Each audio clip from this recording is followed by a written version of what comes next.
সে কথা দীর্ঘায়িত করব না। এখানে আমাদের মূল কথা হলো 25-এর যে নীতিমালা, সেখানে সরকার বলেছে একই ঘরে সার এবং বীজ বিক্রি করা যাবে না।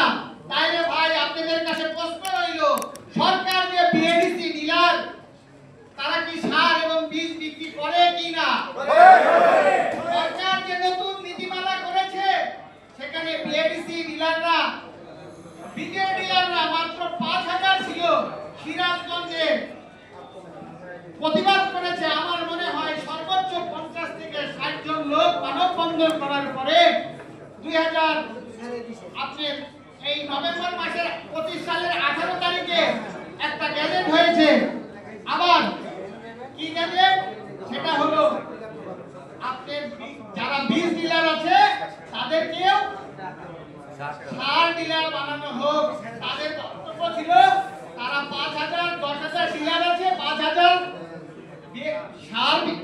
সার পেয়েছে আর 5000 সার পায়নি, তাদেরকে বৈষম্য সৃষ্টি করা হয়েছে।